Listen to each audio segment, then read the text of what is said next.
Good morning to all of you. बेटा आज अब हमने एसक्यूएल स्टार्ट किया हुआ था, तो आज आफ्टर लॉन्ग टाइम अब हम ये क्लास अपनी स्टार्ट कर रहे हैं, जिसमें हम पढ़ रहे हैं रेफरेंशियल इंटीग्रिटी। रेफरेंशियल इंटीग्रिटी क्या होता है? सिस्टम ऑफ रूल्स होता है जो डीबीएमएस यूज़ करता है इंश्योर करने के लिए कि जो रिकॉर्ड्स के बीच में रिलेशनशिप है रिलेटेड टेबल के, वो वैलिड है या नहीं। ठीक है, और जो यूज़र है वो एक्सीडेंटली डिलीट या चेंज ना कर दे रिलेटेड डेटा, तो उस चीज़ को हम रेफरेंशियल इंटीग्रिटी कहते हैं। मतलब एक सिस्टम ऑफ रूल है जिससे डीबीएमएस ये इंश्योर करता है कि अगर दो हमारे जो रिलेटेड टेबल्स हैं, मान लीजिए ये दो टेबल्स हैं, तो इनके बीच के अंदर जो भी रिलेशनशिप है रिकॉर्ड्स के बीच में, वो चेंज ना हो। ठीक है, अब हम बात करते हैं एसक्यूएल एक रिलेशनल डेटाबेस मैनेजमेंट सिस्टम है। एक रिलेशनल डेटा को मैनेज करने का सिस्टम है। वो कैसे है? ये एक freely available open source relational database management system है, ये जो यूज़ करता है एसक्यूएल को। ठीक है, तो एसक्यूएल डेटाबेस सिस्टम क्या होता है? इसमें माई एसक्यूएल सर्वर और माई एसक्यूएल डेटाबेस का कॉम्बिनेशन होता है, उसको हम बोलते हैं एसक्यूएल डेटाबेस सिस्टम। ठीक है, तो माई एसक्यूएल जो है ऑपरेट करता है क्लाइंट सर्वर आर्किटेक्चर में, जिसमें सर्वर रन करता है मशीन पे जिसमें डेटाबेस होता है, और क्लाइंट कनेक्ट करता है सर्वर से ओवर अ नेटवर्क। ठीक है, तो नेटवर्क के ऊपर क्लाइंट जो है कनेक्ट करता है और सर्वर के पास सारा डेटाबेस होता है। तो सर्वर क्या है, सुनेगा पहले क्लाइंट की रिक्वेस्ट ओवर द नेटवर्क जो आ रही है। ठीक है, और फिर एक्सेस करेगा डेटाबेस कंटेंट को। और क्लाइंट का काम क्या होता है? क्लाइंट करता है प्रोग्राम, वो प्रोग्राम जो कनेक्ट करते हैं डेटाबेस सर्वर को, और जो भी क्वेरी है उसको स्पेसिफाइड फॉर्मेट में इशू करता है क्लाइंट। यानी कि क्लाइंट जो है वो सर्वर को अपनी प्रॉब्लम भेजिएगा। अब बात करते हैं एसक्यूएल की। स्ट्रक्चर्ड क्वेरी लैंग्वेज क्या होती है? एक लैंग्वेज जो एनेबल करती है क्रिएट करना या ऑपरेट करना रिलेशनल डेटाबेस पे, जो कि क्या होता है? Relational database set of related information जो टेबल के अंदर स्टोर होती है।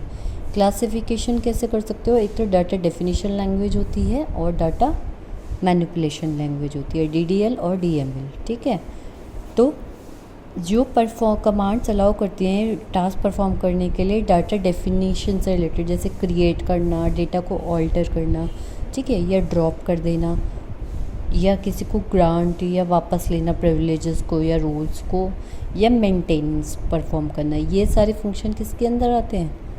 डाटा डेफिनेशन लैंग्वेज के अंदर। ठीक है, और अगर हम बात करते हैं अपनी डाटा मैनिपुलेशन लैंग्वेज की, तो डाटा मैनिपुलेशन लैंग्वेज में क्या होता है? ये वो कमांड होती हैं जो आपको डाटा मैनिपुलेशन परफॉर्म करने में हेल्पफुल होती है, जैसे कि retrieval, insertion, deletion, modification of data जो स्टोर्ड है डेटाबेस के अंदर, ये आ जाता है डीएमएल में। ये बहुत इंपॉर्टेंट टॉपिक है डीडीएल डीएमएल, ये एग्ज़ाम में आता ही है बेटा, अलग अलग भी आ सकता है डिफ़ाइन करने के लिए, प्लस इसका डिफरेंस भी आ सकता है, कुछ ना कुछ इसमें से आएगा ही आएगा। अब बात कर लेते हैं ट्रांजैक्शन कंट्रोल लैंग्वेज कमांड्स की। ये भी किसका पार्ट है? एसक्यूएल के क्लासिफिकेशन ऑफ एसक्यूएल स्टेटमेंट का ही पार्ट है ट्रांजैक्शन कंट्रोल लैंग्वेज कमांड। ये कमांड होती हैं जो मैनेज और कंट्रोल करने के लिए होती हैं जो ट्रांजैक्शन परफॉर्म हो रही है। जैसे चेंज करना है डेटाबेस में, कोई चेंज हुआ है उसको अंडू करना है, या प्रॉपर्टी सेट करनी है करंट ट्रांजैक्शन के लिए। ठीक है, तो वो सारी चीज़ें आ जाती है ट्रांजैक्शन कंट्रोल लैंग्वेज में। अब एक्सेस करना है हमको database in MySQL. Access करना मतलब उसको रीच आउट करना। तो एक्सेस करने के लिए आपको एक कमांड की रिक्वायरमेंट होगी, वो कमांड है यूज़ डेटाबेस नेम। ठीक है, तो डेटाबेस का यहाँ पर नाम आ जाएगा, तो आप उस डेटाबेस को एक्सेस कर सकते हैं। अब क्रिएट करें टेबल माई एसक्यूएल में। कैसे क्रिएट करते हैं? जब आप एक टेबल क्रिएट करते हैं तो क्या होता है बेटे, उसमें कॉलम का नाम होता है, डेटा टाइप आपको डिफ़ाइन करना पड़ता है, ठीक है, कि किस तरीके का डेटा रहेगा, प्लस साइज़ बताना पड़ेगा हर कॉलम के लिए। तो सिंटेक्स क्या रहता है? क्रिएट टेबल, टेबल का नाम, column name, data type size, column name, data type size. ऐसे ही जितने भी कॉलम्स होंगे उनका हमें डेटा टाइप और साइज़ डिफ़ाइन करना होगा। ठीक है, तो जैसे अगर हमें एम्प्लॉय टेबल बनानी है तो हमने बोला एम्प्लॉय का कोड, उसका नेम, सेक्स, ग्रेड, ग्रॉस। ठीक है, तो एसक्यूएल कमांड कैसे लिखेंगे इसके लिए? क्रिएट टेबल एम्प्लॉय, क्योंकि एम्प्लॉय टेबल बनानी है। एम्प्लॉय कोड क्या हो गया? इंटीजर वैल्यू हो गई। ठीक, एम्प्लॉय नेम क्या हो गया, करेक्टर वैल्यू हो गई, इसका हमने दे दिया कि साइज़ कितना रहेगा 20।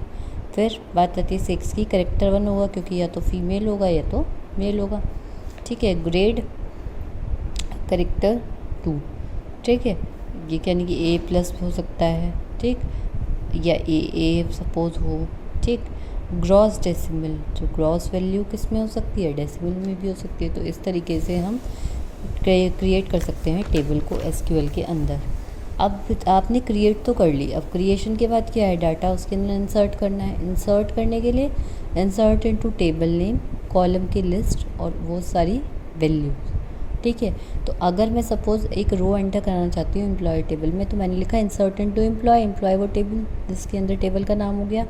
अब ये वैल्यूज़ मैं इंसर्ट कराना चाहती हूँ, जितनी भी वैल्यूज़ मैं इंसर्ट कराना चाहती हूँ वो कॉमा से सेपरेट करके आप लिख सकते हैं। ठीक है, अगर कोई भी अदर कॉलम स्किप कर दिया गया है या ओमिट हो गया है तो एरर मैसेज जनरेट हो जाएगा और जो आप रो ऐड कर रहे हो वो रो ऐड नहीं हो पाएगी। ठीक है, तो इसलिए अगर जितने नंबर्स ऑफ रिक्वायरमेंट है या जितने नंबर ऑफ कॉलम्स हैं उतनी एंट्रीज आपको करनी पड़ेगी। अगर अब आप इसमें करना चाहते हो इंसर्ट नल वैल्यू, तो एक नल वैल्यू इंसर्ट करने के लिए बिना कोट्स के नल प्रिंट कर दो तो नल वैल्यू इंसर्ट हो जाएगी उस कॉलम के अंदर। ठीक है, जैसे आपने बोला insert into employee, employee number, name, job, MGR, sal. ठीक है, तो वैल्यूज़ में अब यहाँ पे आपने दे दिया नल, तो नल ऑटोमेटिकली क्या आ जाएगा, नल लिखा हुआ आ जाएगा। ठीक है, उस कॉलम के अंदर।